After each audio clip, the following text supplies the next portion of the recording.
the whole reasoning for it was, and anything is like your why, is that 60% of hunting and fishing licenses are sold to white males over the age of 55. And the problem with that is the funding from the sale of hunting and fishing licenses is what funds our clean water, our species sustainability efforts, our fish stocking efforts, our anti-poaching efforts, protecting our forests, the reason why we have national parks. All of that is funded by the sale of hunting and fishing licenses. The problem is the general public doesn't really know that.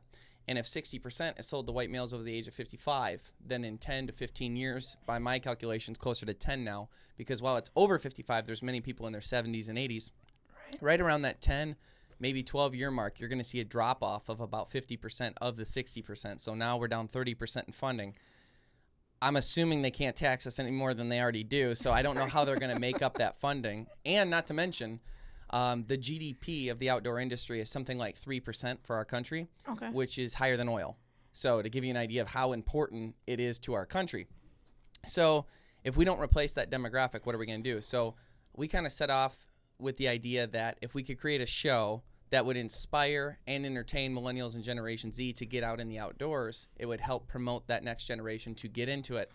And we did some market research, and the market research told us that the two most popular forms of content with millennials at the time, this is 2015, was cooking shows, which kind of surprised me. That was number one. That was fascinating. I didn't know that. Yeah. Interesting. And then reality shows was number two. Okay. So we said, okay, so we need to design content that fits that mold that will inspire the next generation. So we kind of broke up the show into 5 parts, and those 5 parts were the conservation of the species, because we felt the need to decriminalize hunting and fishing with this generation.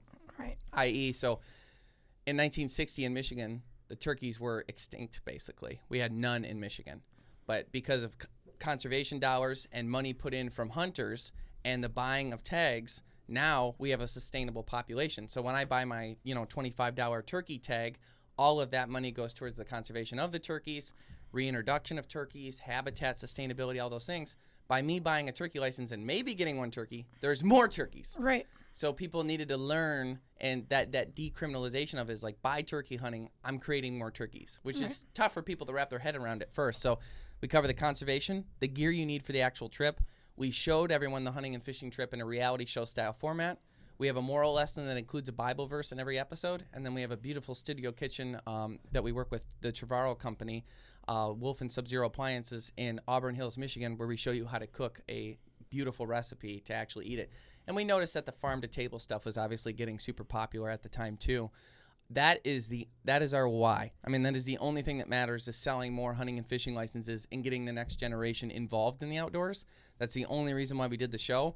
I tell people if there was another way to do it other than content that I could think of that would be better, I would have done that. I didn't have any.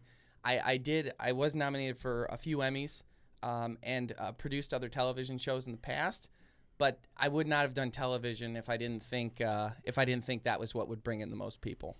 And so where can people watch the Greenway